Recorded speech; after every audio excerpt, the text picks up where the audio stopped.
Voilà.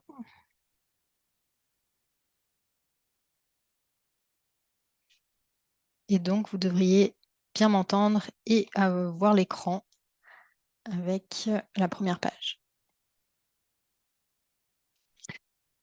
Donc, bienvenue à toutes et à tous. Merci pour votre participation à ce webinaire. Donc, c'est le lancement de l'outil ludopédagogique La Boucle du Compost. Ce webinaire sera donc enregistré et disponible en replay sur le site web donc dès demain. Ça va être sur réseaucompost.org et sur notre chaîne YouTube et les réseaux sociaux. Donc, ce webinaire va durer environ 1 heure. Nous pourrons peut-être dépasser de quelques minutes en fonction des réponses qu'il y aura à la fin des interventions. Nous avons coupé le son, enfin, je vous demande de garder le son coupé pour garantir une qualité audio optimale, mais vous avez bien sûr la possibilité de poser des questions dans le chat tout au long du webinaire et nous ferons au mieux de répondre à vos questions, soit en direct à la fin, soit nous prendrons note de vos questions pour les intégrer peut-être dans le forum dont je parlerai après. Voilà, donc nous allons intervenir à plusieurs voix aujourd'hui. Donc moi-même, Stéphanie Vincent Sweet, je suis chargée de mission au réseau Compost Citoyen, en charge de l'animation du réseau et de beaucoup d'autres tâches. Aujourd'hui, je m'occupe de l'accueil général, de la logistique donc de ce webinaire, et je vous présenterai le réseau Compost Citoyen dans sa globalité. Ensuite, nous avons Marion Sornet, qui est chargée de communication et de l'animation du RCC Nouvelle-Aquitaine, dont elle vous fera une petite présentation. Également David Arlabos, qui est adhérent du réseau Compost Citoyen et porteur du projet, qui est présenté aujourd'hui. Donc, il vous présentera dans un premier temps les objectifs de cet outil et son historique. Et il interviendra en deuxième partie pour vous montrer comment vous approprier la boucle du compost, comment y jouer. Ensuite, Antoine Pierrard, donc, coordinateur qualité des sols et prospective à l'ADEME, et également à l'initiative de la fresque du sol. Je pense que vous êtes très nombreux et nombreuses à connaître déjà cet outil. Donc, il nous apportera son regard sur les enjeux du compost et des sols. Et suite à son intervention, Marc-André Sellos, professeur du Muséum national d'histoire naturelle et auteur de plusieurs livres, dont le dernier, L'origine du monde, sorti en 2021 aux éditions Actes Sud. Donc Marc-André apportera son expertise notamment sur les sols et son retour d'expérience par rapport à la pédagogie. Voilà. Et enfin, bien sûr, nous aurons les questions-réponses. Voilà pour la structure de la présentation de ce webinaire. Donc, pour donner quelques éléments de contexte sur le réseau Compost Citoyen et donc pourquoi nous présentons la boucle du sol. Le réseau Compost Citoyen est une association nationale qui a été créée en 2009 et rassemble des personnes très variées, des citoyens et citoyennes, acteurs du terrain, des professionnels des associations, des entreprises et également des collectivités. Donc, nous rassemblons au sein du réseau toutes les personnes, tous les acteurs qui interagissent dans la prévention et la gestion de proximité des biodéchets. Aujourd'hui, le réseau rassemble environ 900 personnes, enfin 900 adhérents. Et donc, nous continuons à sensibiliser et former le grand public au gaspillage alimentaire, aux techniques de compostage de proximité, au lombricompostage et la gestion des déchets verts. Notre objectif est bien de professionnaliser la filière et de permettre à tous les citoyens et citoyennes de trier la source et de participer activement au retour au sol des matières, au plus proche de chez eux et de chez elles. Et donc, c'est intéressant pour nous en tant que réseau national de pouvoir voilà, vous présenter cet outil qui est vraiment une démarche citoyenne. David vous en parlera. Pour espérer que cet outil pourra vraiment voilà, sensibiliser beaucoup de personnes à travers la France, sur tous les territoires. Marion, je te laisse prendre la suite.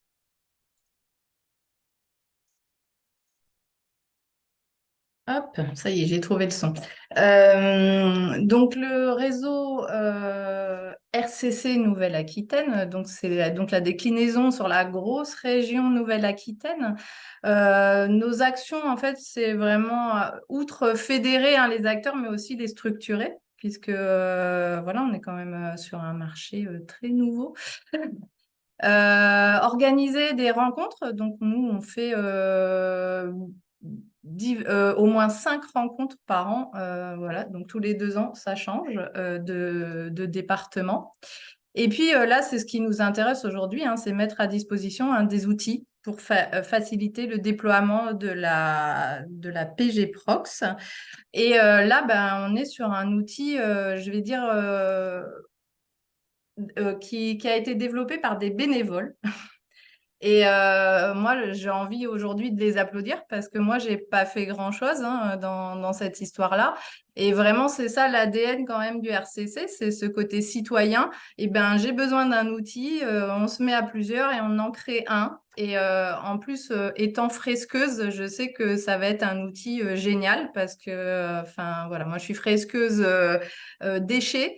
Et c'est vrai que c'est bien à tous les niveaux pour la sensibilisation, mais aussi pour la montée en compétences. Voilà, parce que ben, ça permet d'aborder des sujets complexes de manière visuelle et synthétique. Nous, notre structure s'est constituée en 2020, hein, mais elle a été initiée en 2017. Donc, on a un CA aujourd'hui fort d'une dizaine de membres, hein. J'ai vu il y avait des anciens, etc., qui étaient là à écouter. Il y a 2 animatrices qui sont Julie Rousino et Agathe Womé. Et moi, je remplace Agathe jusqu'au mois de novembre. Et puis 20 référentes départementaux sur 12 départements. Donc, au niveau des adhérents, hein, on a 36 collectivités, 58 entreprises, associations et 46 particuliers. Avec les financements, hein, ça c'est assez classique. En tout cas, ben, moi, j'ai hâte d'écouter justement ce que les bénévoles ont à présenter. Encore un grand merci pour leur travail. Et puis, bah, j'ai hâte d'y jouer et hâte de l'animer peut-être un jour. Voilà. Merci Marion. David, est-ce que tu es prêt pour nous présenter un peu l'outil? Oui, donc un petit historique. Donc à la base, moi je cherchais un outil pédagogique pour sensibiliser mes étudiants, puisque je suis intervenant en enseignement supérieur à la problématique des déchets, tout particulièrement à la problématique des biodéchets, et évidemment au compostage et au retour du sol, au retour au sol. J'ai assisté à la phase de test de la fresque du sol, dont Antoine est à l'initiative, et il y a eu un déclic qui, grâce à Julie Rossino, qui est du RCCNA, a permis de créer un groupe de travail, RCCNA et RCCO, RCCNA Nouvelle-Aquitaine et Occitanie, pour créer cet outil. Donc l'idée de l'outil, c'est quoi? C'est tout simplement, principalement, un outil de sensibilisation du grand public sur la gestion des biodéchets, sur le compostage. Et plus que la sensibilisation, c'est évidemment un passage à l'action, donc évidemment que les personnes puissent composter, voire même, ça on le verra par la suite, hein, sur l'utilisation de l'outil, voire aussi acquiert une vue d'ensemble aussi sur la gestion des déchets, des biodéchets, pour aussi, au-delà de uniquement composter, ben, peut-être aussi par la suite mener d'autres actions. Voilà principalement l'outil. Stéphanie. Très bien. Et bah, du coup, dans ce cas-là, on va donner la parole à nos 2 intervenants. Donc, d'abord, on va avoir Antoine et puis Marc-André. Antoine, est-ce que c'est bon pour vous? Oui, c'est bon. Très bien. Parfait. Merci pour cette opportunité de pouvoir vous parler à tous de ces sujets sol et compost.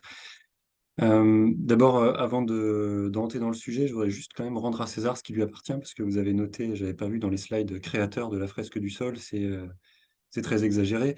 À l'origine de l'idée, oui, Après, c'est un travail ultra collectif. On a travaillé dans le fond beaucoup avec l'Association française pour l'étude du sol, qui a fait un travail remarquable pour cet outil.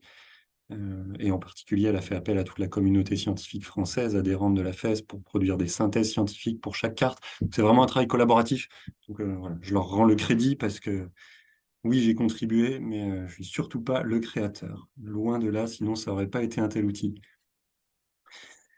Euh, bon, pour tout vous dire, moi je suis vraiment super content de voir émerger cette boucle du compost, surtout que, enfin, comme l'a dit très rapidement David, c'est quand même c'est issu d'une discussion en fin d'atelier à la Journée mondiale des sols où on testait la fresque du sol. Et il y a une étape à la fin qui dit il faut imaginer des actions concrètes. Et là émerge l'idée de faire un outil sur le compost, parce qu'effectivement, il n'y en a pas sur le sujet. Et de le voir sortir en même pas un an, c'est vraiment super parce que le fond est de qualité, déjà décliné sur plusieurs niveaux. Enfin, vraiment, vous avez fait un super travail et ça va venir enrichir tout le panel des outils de sensibilisation qui sont hyper importants pour faire monter en compétence vraiment l'ensemble des citoyens, quel que soit leur milieu professionnel, leur connaissance initiale, surtout sur cet enjeu du compostage qui devient obligatoire en janvier prochain. Ça, vous allez y revenir probablement. Donc voilà, il y a un vrai enjeu à sensibiliser tout le monde et faire le lien avec les sols de façon directe. Donc ça, c'est super. Bon, sur les sols, Marc-André Sellos parlera beaucoup mieux, beaucoup mieux que moi des enjeux. En 2 mots, évidemment, ce qui est important de rappeler, c'est que les sols vont mal dans l'ensemble, à l'échelle de la planète, on les maltraite. On pourrait dire qu'il y en a près de 60% qui sont dégradés à des degrés divers. En même temps, c'est un réservoir de vie phénoménal. Là, il y a une publication récente qui indiquait plus de 50% des espèces terrestres qui vivent au moins une partie de leur cycle, pas forcément tout, mais au moins une partie. Et en même temps, c'est des écosystèmes qu'on détruit à une vitesse incroyable. Donc, voilà, il y a un paradigme à résoudre là si on veut pouvoir continuer à vivre de façon correcte sur cette planète. Et c'est là que le lien se fait, je trouve, entre la fresque du sol, les enjeux sol et puis la boucle du compost. Parce que la vie du sol, elle a besoin de manger. Et elle a besoin de quoi? Elle a besoin de matière organique. La matière organique, c'est le carburant du vivant. C'est ce qui fait tourner, vivre le sol. Et c'est en même temps ce qui le structure. Donc, c'est hyper important. Et donc, il y a besoin plus que jamais voilà, de sensibiliser à ces deux enjeux de façon couplée pour venir finalement apporter des billes aussi et des éléments de réflexion pour répondre à la crise au-delà de climatique, la crise environnementale plus globale. Donc, je ne vais pas m'étendre plus que ça. Je vais laisser la parole à Marc-André après pour qu'il puisse approfondir sur les sujets sols. Simplement partager une information à tout le monde si vous ne l'avez pas vu passer, parce que je vous invite à aller regarder. Jusqu'à maintenant, il n'y avait pas de réglementation sur les sols qui existait. Là, on a une directive européenne qui vient d'être proposée pendant l'été, qui est une directive qui va tourner autour du suivi de l'état des sols, de la santé des sols et puis de leur résilience, avec un objectif de mettre en place des mesures pour améliorer l'état de ces sols et typiquement rapporter de la matière organique dans les sols, lutter contre la perte de matière organique, justement, qui est un des enjeux sur les sols. C'est là que vous intervenez finalement. Merci Antoine. Marc-André, c'est à vous. Alors, bon, je pense qu'effectivement, merci de cette introduction. Antoine, il faut qu'on parle maintenant de matière organique dans les sols, hein, puisque c'est ça l'idée qui se cache quand même derrière le retour du compost au sol. Alors, il faut comprendre que dans le fonctionnement du sol, la matière organique a un rôle pivot dans la fertilité du sol. D'abord, cette matière organique, ce qu'on appelle la matière organique, hein, c'est des morceaux morts de tout un tas d'êtres vivants qui sont dans le sol, mais aussi au-dessus. Tout arrive dans le sol. Ça va se décomposer, ça va être attaqué par des organismes qui vont petit à petit en fait en libérer l'azote, en libérer le phosphate. C'est important parce que ça fait partie des sources essentielles de fertilité des sols. Ce recyclage va en fait redonner aux plantes ce que leurs ancêtres avaient prélevé sur place, ce que les générations de plantes précédentes avaient prélevé sur place. C'est donc non seulement quelque chose qui soutient la vie des sols, mais en fait qui soutient l'effet de cette vie sur les sols, qui est de produire de la fertilité. Bon. En gros, la matière organique est un fertilisant. On va le dire comme ça, si on regarde ça vraiment comme une boîte noire sans regarder les détails de la vie. Mais c'est un fertilisant aussi indirect. Certains organismes, en mangeant cette matière organique, n'ont pas assez d'azote. je pense à des bactéries par exemple, qui vont se mettre à fixer de l'azote atmosphérique pour compléter leurs ressources.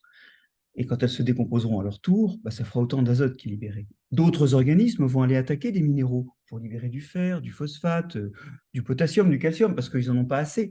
Et donc, tous ces organismes qui mangent un peu de matière organique, mais complètent leur ordinaire en attaquant des roches ou en transformant des gaz en azote organique, eh bien, ils font de la fertilité aussi. Donc, c'est aussi de la fertilité, une promesse de fertilité indirecte. C'est-à-dire que cette matière organique, elle est la ressource nécessaire pour que les autres processus fabriquant de la fertilité dans les sols soient présents. Bien. Maintenant, la matière organique, elle a deux autres propriétés que j'illustre souvent de la façon atroce suivante. Je prends un peu de morve. Et quand on a ça au bout du doigt, je sais que ça vous est jamais arrivé parce que vous l'avez jamais fait. Bon, mais voilà, je l'ai fait pour vous. Alors d'abord, c'est très collant. C'est un peu difficile de s'en défaire. Oui, la matière organique du sol, elle est exactement de cette nature-là. C'est une métaphore assez exacte, la métaphore du petit bout de mort au bout du doigt. Ça colle. Et en collant, ça augmente la stabilité mécanique du sol. Ça colle les morceaux entre eux. Ça colle les morceaux qu'il y a au sommet d'un trou, donc ça stabilise le trou. Ça colle les morceaux entre eux par rapport au vent, par rapport à l'eau. Et donc, en fait, cette stabilité, c'est aussi de l'érosion en moins. Mais mon petit morceau de mort, il est plein d'eau. Vous savez très bien que la morve qu'on a dans le nez, elle retient l'eau, elle la retient tellement en fait que des fois, il y a tellement d'eau que ça se met à couler, quoi. C'est quand on a la goutte au nez en hiver, parce qu'il y a beaucoup de condensation. Ça retient l'eau et ça, c'est une autre chose, c'est que la matière organique du sol, elle aide à retenir l'eau, non seulement parce que je vous l'ai dit, elle stabilise les trous, mais aussi parce qu'en elle-même, elle retient l'eau. On dit des fois que si on augmente de 10% la teneur en matière organique d'un sol, on peut retenir jusqu'à 10 mm d'eau de pluie en plus. Oui, c'est important. Et ça, la stabilité mécanique, sans stabilité mécanique, il n'y a pas de fertilité. Et l'eau, c'est l'autre ingrédient pour faire pousser des plantes. Bref, en ce qu'elle donne quand elle se décompose, en ce qu'elle stabilise le sol et en ce qu'elle retient l'eau, la matière organique, c'est la base de la fertilité du sol. Bien. Ceci étant posé, maintenant passons au point suivant qui est ce qui est arrivé à la matière organique dans nos sols, agricoles surtout. Les sols agricoles, on récolte dedans. On récolte. Et récolter, ça veut dire emporter de l'azote, emporter du phosphate, emporter de la matière organique qui ne va pas tomber au sol. Donc en termes de matière organique et puis aussi de fertilité, c'est problématique. Historiquement, d'ailleurs, on compensait ça en mettant du fumier dans les champs, y compris du fumier humain d'ailleurs. On mettait tous les déchets possibles, y compris d'ailleurs les résidus de cheminée dans les sols, et ça compensait plus ou moins. Quand on est passé aux engrais minéraux, on a commencé à amener la fertilité sans amener de matière organique. Et puis bien plus. Ça fait longtemps qu'on laboure, et ces derniers temps, on a beaucoup labouré parce qu'on a commencé à avoir des gros tracteurs et de l'essence pas chère. Et quand on laboure, on fait plein de trous. Alors, c'est des trous complètement nazes, parce que c'est des trous qui s'écroulent. Et ils ne sont pas scotchés à la matière organique, vous allez voir, au contraire, il y a moins de matière organique. Donc, il faut relabourer régulièrement. Et puis après, on nous dit que les sols tassent. Les sols tassent, c'est juste parce que les trous sont mal faits. Et puis, il n'y a pas assez de matière organique. Mais pendant le temps où ces trous sont là, ils aident des bactéries à respirer. Et du coup, les stocks de matière organique se retrouvent, ils ne sont plus renouvelés, je vous l'ai dit, mais ils se retrouvent surtout, puisqu'on récolte et qu'on n'amène plus de fumier, mais surtout, ils se trouvent respirés plus vite par les survivants du labour que sont les bactéries. Le champignon passe un mauvais moment, les insectes et les vers de terre aussi, mais les bactéries sont bel et bien là. Depuis les années 50, les sols d'Europe ont perdu 50% de leur matière organique. Et ils en avaient déjà perdu avant. On pense que l'humanité, en labourant, ah oui, ça émet du CO2, ça, a émis une quantité de CO2 de l'ordre de 300 gigatonnes de carbone, en équivalent carbone, c'est-à-dire l'équivalent de la moitié de ce qu'on a émis dans l'atmosphère depuis qu'on utilise des carburants et des combustibles industriels. C'est énorme. Alors, vous voyez que ça fait de l'effet de serre, au passage. Oui. Donc, ça fait de l'effet de serre, mais on retient aussi moins l'eau, rappelez-vous, et puis on a moins de stabilité mécanique. On compte, Antoine parlait de l'Europe, une des choses qui a conduit l'Europe à légiférer, c'est qu'on compte que 70% des sols d'Europe ont des taux d'érosion qui ne sont pas soutenables. Ils sont en train de disparaître sous nos yeux. Le labour augmente l'érosion d'un facteur 10, notamment, parce que le sol est nu après, c'est sûr, mais parce qu'il n'y a plus assez de matière organique. Dans les Hauts-de-France, aujourd'hui, quand il pleut, les sols sont devenus sableux, incohérents, ils s'écoulent selon la pente. Et ça fait des coulées de boue dans beaucoup de régions, dans beaucoup de coins des Hauts-de-France. Bref, vous comprenez que cette perte de matière organique extrêmement caractérisée, liée au fait qu'on n'en apporte plus et qu'on laboure, elle a des conséquences sur l'érosion, sur le stockage de l'eau, et elle conduit à une émission de CO2, de gaz à effet de serre, puisque la respiration du sol augmente. Bon, bref, ce n'est pas ce qu'on veut. Et mon troisième point, ça va être les retrouvailles. C'est le moment où il va falloir retrouver le chemin de sol qui fonctionne mieux et le sens aussi de la matière organique à apporter au sol. En fait, il y a plusieurs façons d'amener la matière organique au sol. Bon, d'abord, il faudrait semer des choses qui poussent pendant les saisons où on ne cultive rien. C'est ce qu'on appelle les cultures intercalaires. Mais la deuxième chose, c'est que de toute façon, il faudra des apports, puisqu'on récolte. Il faudra des apports. Et là, il faut retrouver le sens du fumier. Vous voyez que l'élevage n'est pas forcément l'ennemi d'une gestion écologique, ou durable en tout cas, de l'environnement. Tout dépend de quel élevage. Et puis, en fait d'élevage, il faut penser à l'animal qu'on nourrit et qu'on élève le plus en France, qui est l'homme. C'est-à-dire que nous-mêmes, nous faisons des déchets organiques et il est urgent que ces déchets organiques retournent au sol. C'est évident. Alors, effectivement, en 2025, toutes les collectivités locales doivent donner un moyen à chacun de recycler sa matière organique. Il doit y avoir une collecte indépendante de la matière organique, c'est très important. Ce sera aussi important d'apprendre à bien trier parce qu'un enjeu important, là, c'est de ne pas mettre de microplastiques, c'est de ne pas mettre de tas de débris au passage dans les sols.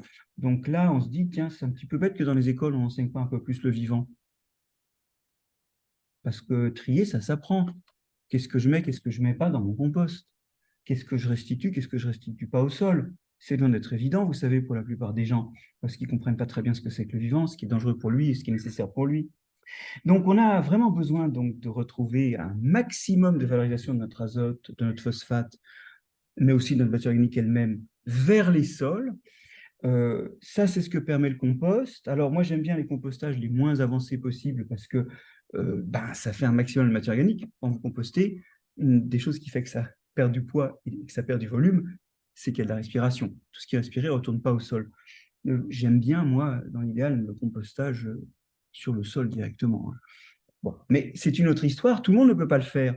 Notamment, on a des grands sites urbains qui sont éloignés des zones où on peut consommer la matière organique. Dans ces cas-là, effectivement, on peut avoir recours à un compostage technique en chemin. En tout cas, il faut absolument retrouver un usage maximal de cette matière organique, juste pour fixer l'idée autour de deux choses. Un, parce que nos sols ont besoin de faire de plus grandes réserves en eau, il fait sec. Deux, parce que les engrais minéraux, pour les produire ou les transporter quand ce sont les phosphates miniers, par exemple, il faut beaucoup d'énergie, ça fait des gaz à effet de serre souvent. Et deux, le phosphate est contaminé au cadmium. Nous sommes un pays où les gens mangent 40% de cadmium en plus dans leurs aliments, en plus par rapport à la dose préconisée par l'ANSES ou par l'OMS, simplement parce que nos engrais minéraux sont contaminés au cadmium. Donc, vous voyez qu'on a des raisons, même sanitaires, pour nous, de retrouver un usage maximal de nos déchets dans l'agriculture. En fait, quelque part, si on fait un pas de côté ou en arrière, enfin, si on sort la tête du compost pour regarder ça de loin, il faut qu'on retrouve le sens de nos déchets. On fustige parfois l'homme en disant « Ah, c'est la seule espèce qui accumule des déchets ». Mais non, non, toutes les espèces ont des déchets. Ça va de leurs cadavres à l'oxygène qu'émettent les plantes. Ah oui, c'est un déchet de plante. Hein. Tout ou au nid abandonné d'un oiseau. C'est le propre de toutes les espèces de faire des déchets. Et dans ces déchets, il y a deux types de déchets, en fait. Il y a ceux qui peuvent nous abîmer, des plastiques, des polluants comme les polluants éternels qu'on libère dans l'environnement, et ceux qui peuvent nous sauver. Eh bien, figurez-vous que la fraction organique de nos poubelles, elle peut nous sauver. Elle peut aider l'agriculture, elle peut aider à faire une alimentation plus saine, sur des sols plus durables.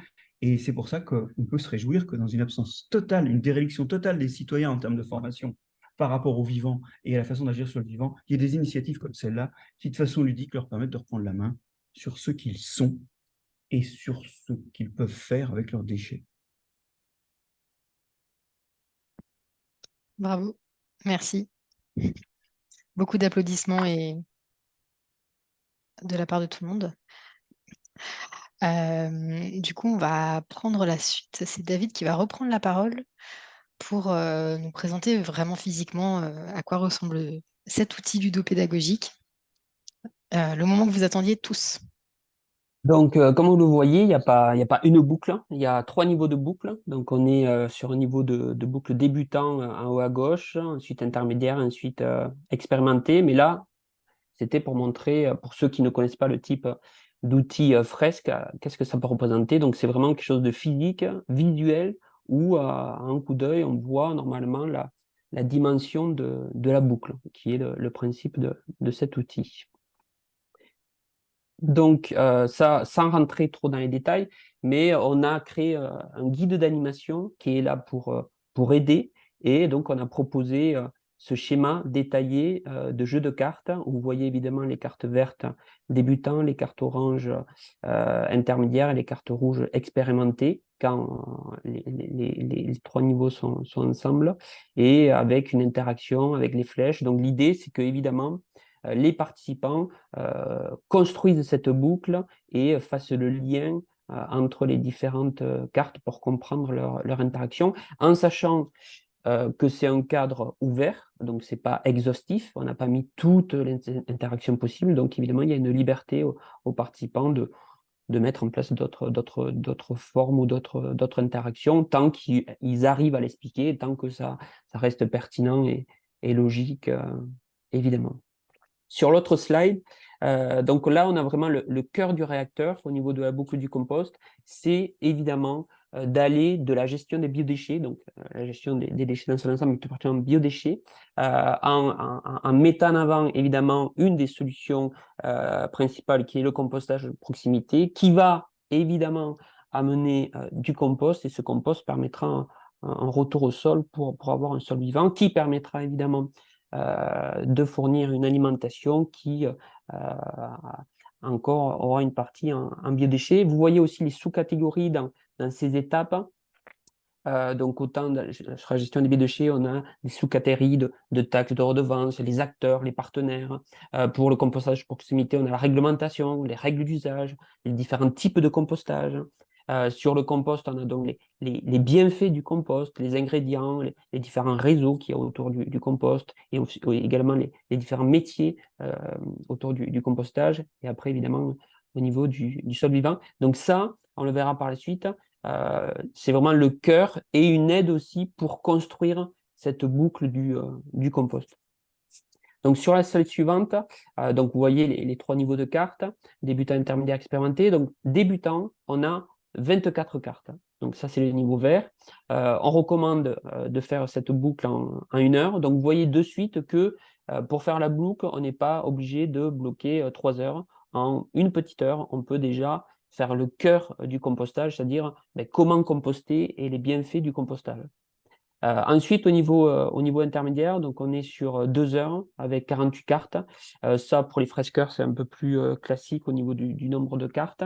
Donc 2 heures, ben voilà, on est intermédiaire. Entre eux, on a une petite heure et on a plus de temps, 3 heures. Et évidemment, l'expérimenté, où là, bon, c'est une soirée ou une après-midi avec 68 cartes. Et évidemment, c'est l'animateur qui est libre de choisir le mode, le niveau qu'il souhaite. Alors, en fonction, évidemment, de choses pratico-pratiques, hein, du temps disponible, en fonction des objectifs, en fonction du public. Donc ça, c'est vraiment l'animateur qui détermine quelle carte, quelle boucle est la plus appropriée par rapport à tous ces éléments. Et ensuite, évidemment, on peut imaginer, et ça, vous l'aurez aussi sur le guide d'animation qui est déjà en ligne, sur à quoi ça peut servir cette boucle du débutant, peut-être quand au niveau des collectivités, je reçois le grand public, ça peut être une mini-sensibilisation sur comment fonctionne le compostage, sur un événement également. Si j'ai un peu plus de temps, l'intermédiaire, ça peut être intéressant. Après, et prendre de la hauteur aussi sur le compostage. Donc, c'est pas que comment on fait du compostage, mais aussi voir les différents acteurs qu'il y a sur le compostage. Voilà, c'est prendre de la hauteur. Et expérimenter, évidemment, par son nom, c'est vraiment avoir une vue globale sur le compostage.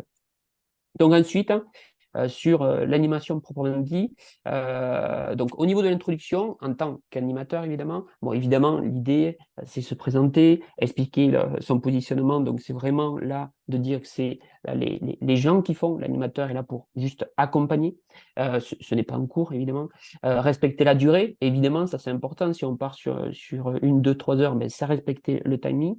L'objectif, ben, évidemment, le cœur de cet atelier, c'est reconstituer la boucle. Donc, à la fin, c'est quand même avoir une boucle.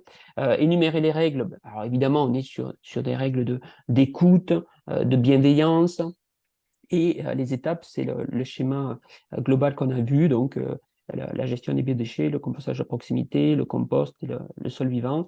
Et aussi pratico-pratique, on a construit ces cartes par lot, donc il suffit juste de suivre les numéros de lot qui sont inscrits sur le dos des cartes et de donner les cartes par lot au fur et à mesure.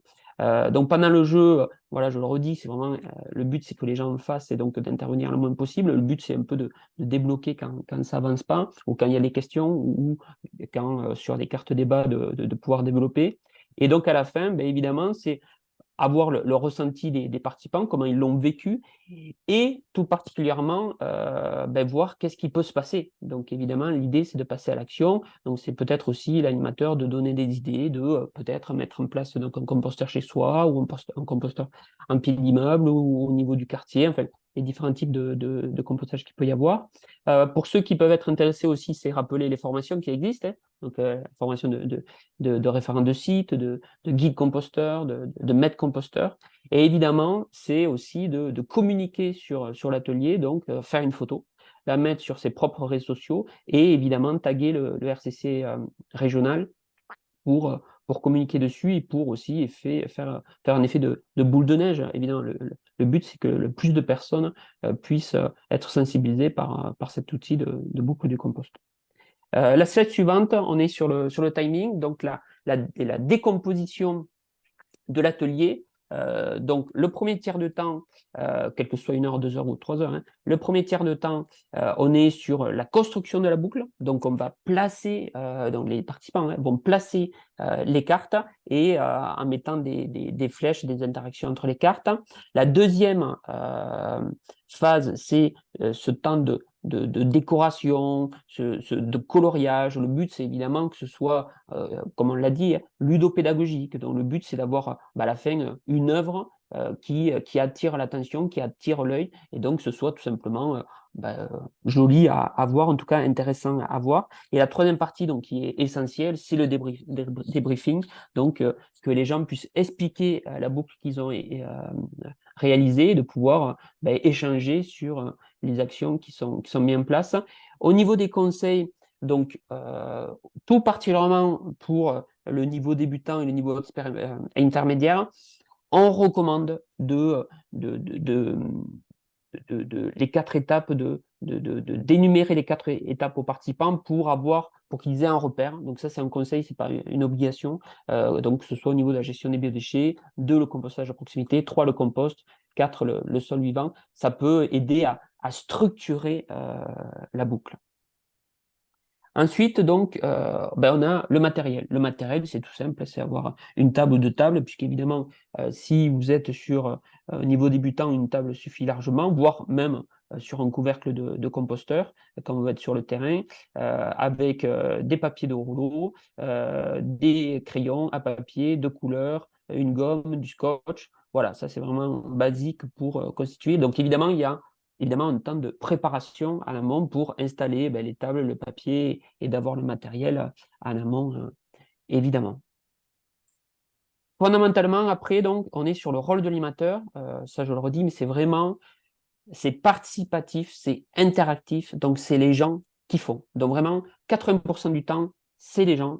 Et vous êtes là, vraiment, l'animateur est là pour mettre de l'huile, pour débloquer des situations, pour veiller à ce que ça se passe bien, que le timing se passe bien, et de pouvoir ensuite aussi, à la fin, pouvoir relancer sur les actions à faire. Donc, c'est vraiment le mot d'ordre participatif et interactif, évidemment.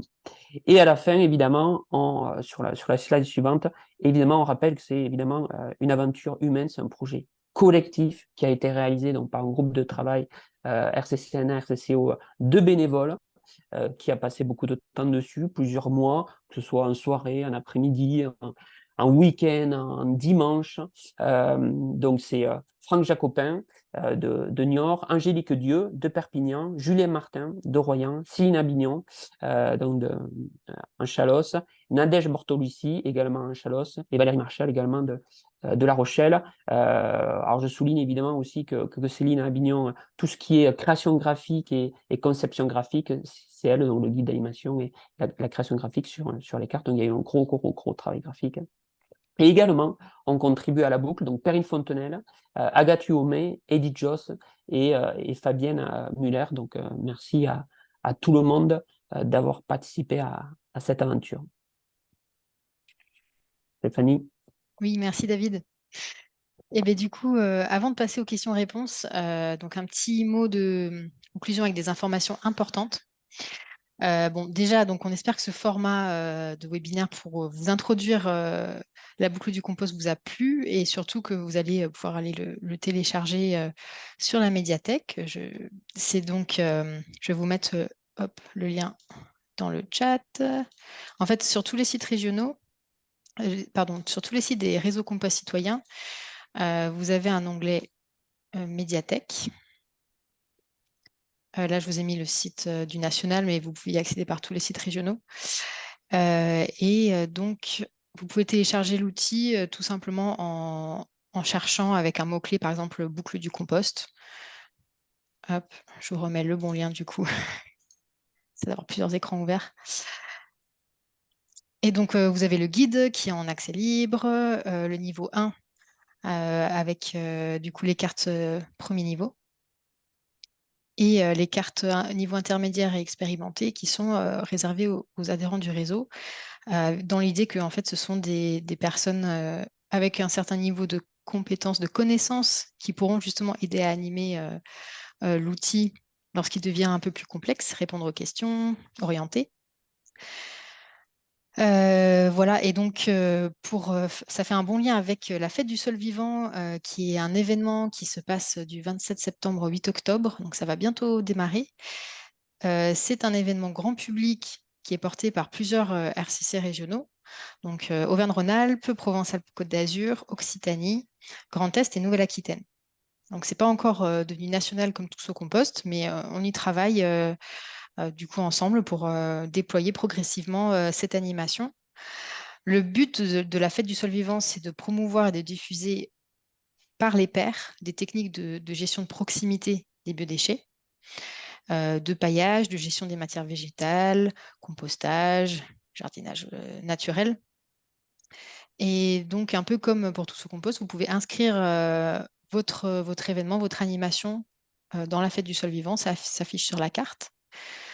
Donc sur les sites internet, vous trouverez les liens vers cette carte. Et pourquoi pas utiliser la boucle du compost lors de la Fête du Sol Vivant.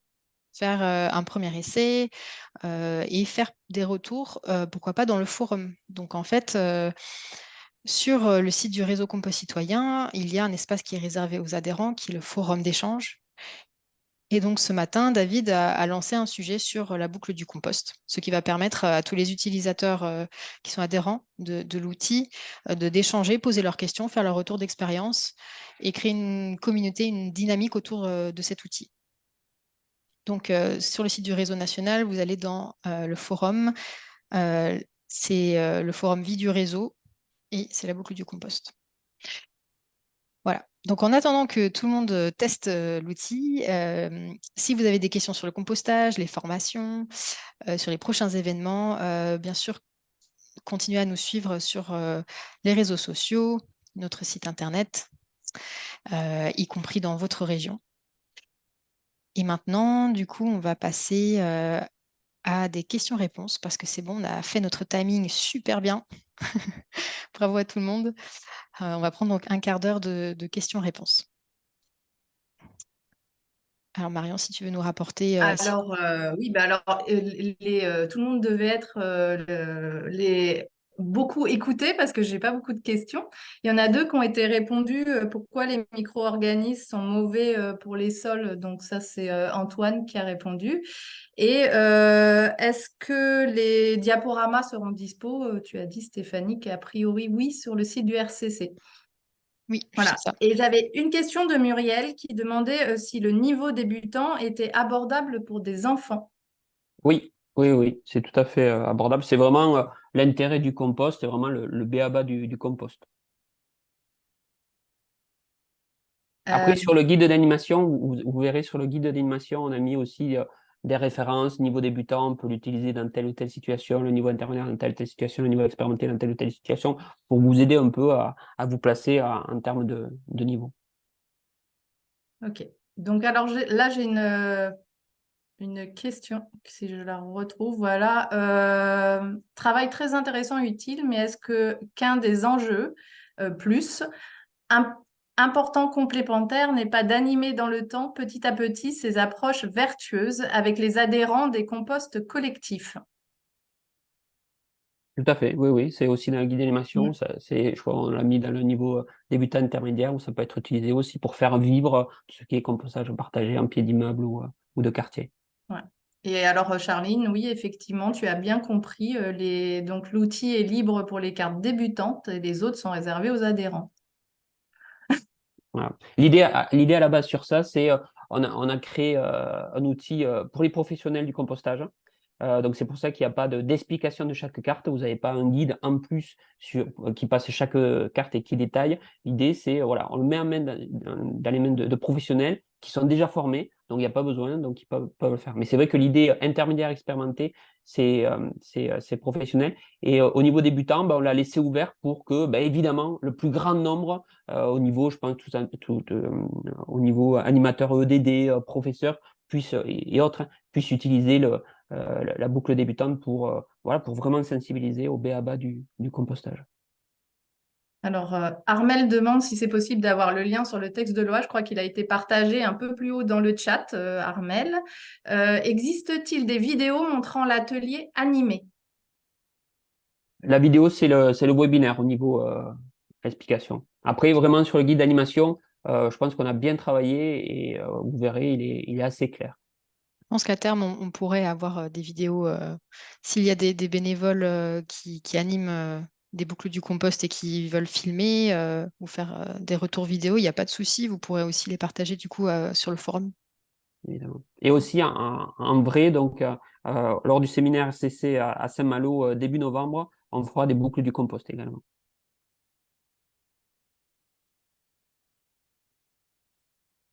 Pour les questions. Y a-t-il des questions pour du coup nos intervenants Antoine et Jean-Marc sur le sol?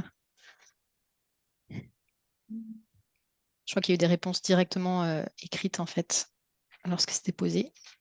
Le RCC va-t-il se rapprocher du BRGM sur la question des terres excavées en lien avec le programme européen? Bonne question. Nous allons prendre connaissance de ce projet, enfin Ouais, de cette problématique, ouais. Je le note. L'aspect prévention, zéro déchet, zéro gaspillage, a-t-il été pris en compte dans la boucle? Gaspillage alimentaire, zéro déchet, ça fait partie des premières cartes au niveau débutant, accessible à tout le monde, évidemment. Et évidemment, avant de composter, le but, c'est qu'il n'y ait rien à composter, évidemment. Et zéro gaspillage alimentaire.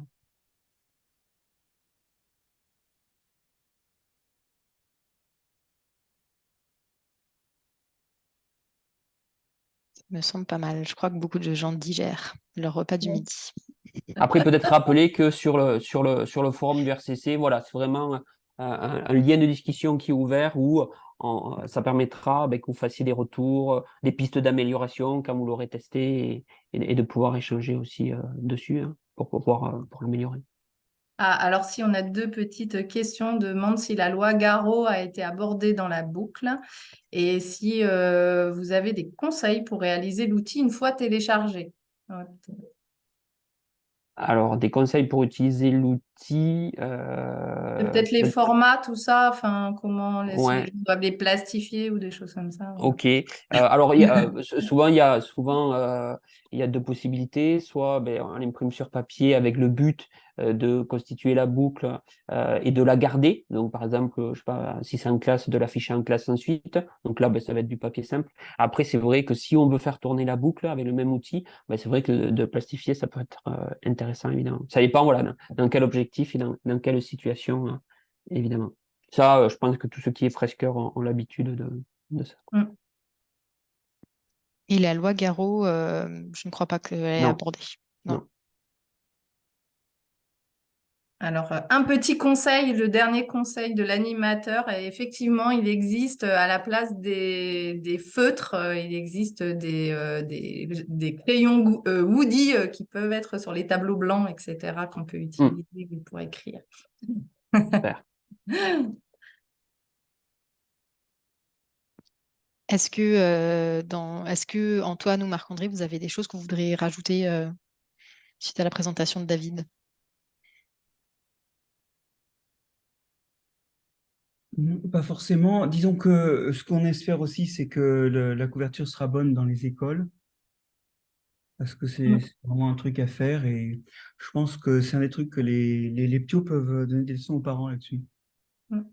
Et d'ailleurs, à partir de quel âge vous recommandez cette boucle? Alors, on n'a pas mis des âges, on a mis Ouais. enfant, jeune adulte, adulte. Enfin, quand vous pensez que ça peut être opportun, ben, vous l'utilisez tout simplement. Parce que c'est vrai que c'est un bon outil pour Hmm, voilà, pour comprendre le vivant. Ouais.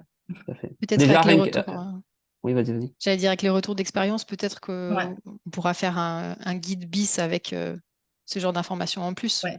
Hmm. Mm. Mm. Après, j'allais dire, c'est vrai que comme il y a des images côté recto, voilà, ça peut être ouvert à tout le monde, quoi, rien que par les images. Et après, vous verrez les phrases derrière. Le but, c'est voilà, une phrase très courte, très synthétique. L'idée, c'est pas d'aller dans le détail. Ah oui, alors Hélène pose la question, combien de personnes par table en fait? C'est vrai Alors, que ce qui est recommandé, c'est 8 personnes. Voilà, pour essayer d'optimiser par groupe. Après, évidemment, hein, vous pouvez avoir potentiellement plusieurs groupes en même temps, mais au moins dans un groupe, voilà. Pareil, c'est un cadre, hein. Si vous pensez que 6 c'est mieux ou 10 c'est mieux parce que en fonction vous avez l'habitude de le faire, enfin, c'est au cas par cas. Tout ce qu'on dit, nous, c'est on recommande. Après, c'est vous qui jugez.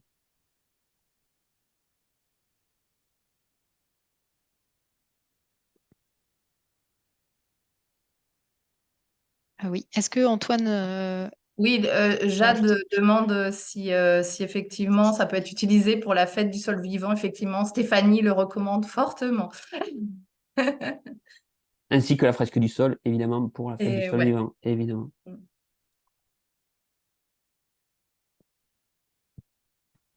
y a des sessions pour tester l'outil entre potentiels animateurs, de programmer dans les RCC régionaux.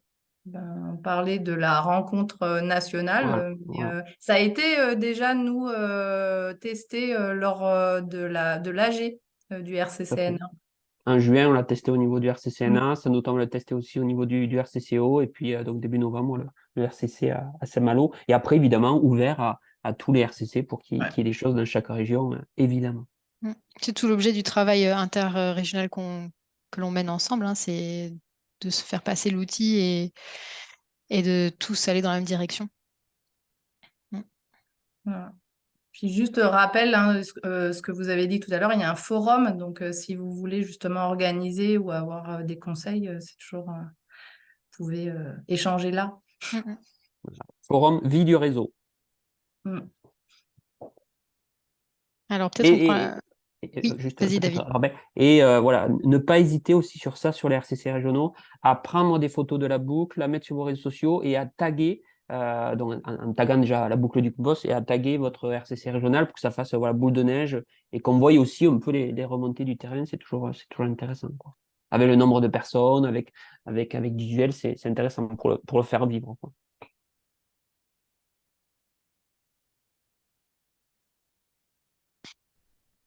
Alors, pour répondre à May, je pense que à voir en termes d'évolution de l'outil, si on voit que c'est un besoin, mais là, il vient de sortir, on ne va pas le modifier de suite.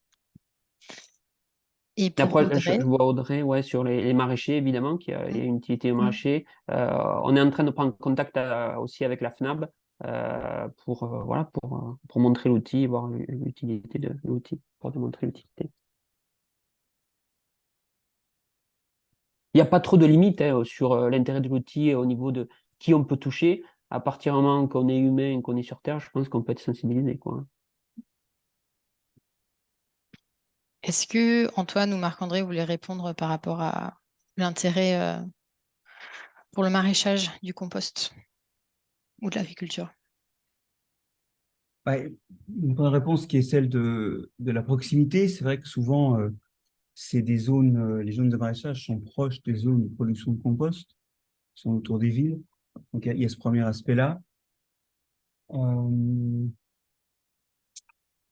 Il y a aussi peut-être la perspective, alors moi je m'aventure peut-être un peu loin de mes bases, mais de gérer ça aussi en paillage selon le moment où on le met, pour empêcher autant du développement végétal tout en même temps qu'on amène, parce que bon, il y aura un enjeu ici d'éviter soit des gestes perturbant mécaniquement le sol, soit des gestes herbicides. Mais moi je ne suis pas maraîcher, donc je ne sais pas si c'est faisable sur toutes les productions. C'est ce que je suis en train de dire.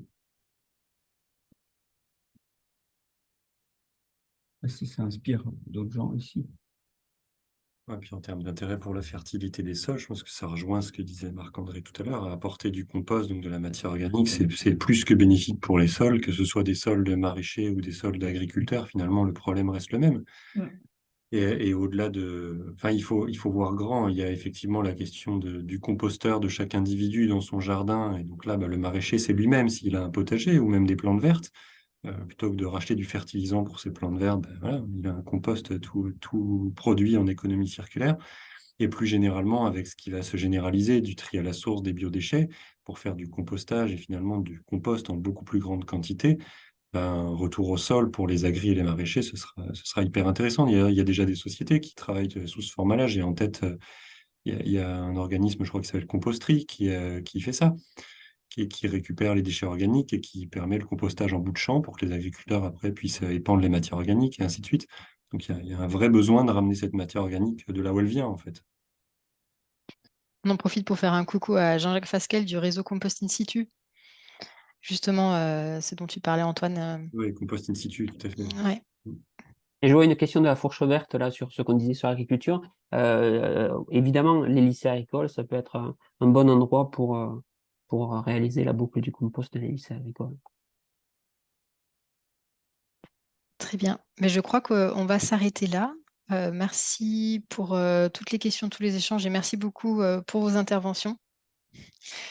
David, surtout tu as mené ce projet. Bravo à toi et on sait que c'est pas tout à fait fini. On va le faire vivre et on va continuer d'échanger, voir comment ça évolue. Donc pensez à utiliser l'outil, à le télécharger, faire des retours sur le forum et à participer à la fête du sol vivant à partir du 27 septembre. À bientôt dans les réseaux. Merci. Merci Merci. d'avoir Au été revoir. là à tous. Merci, au revoir.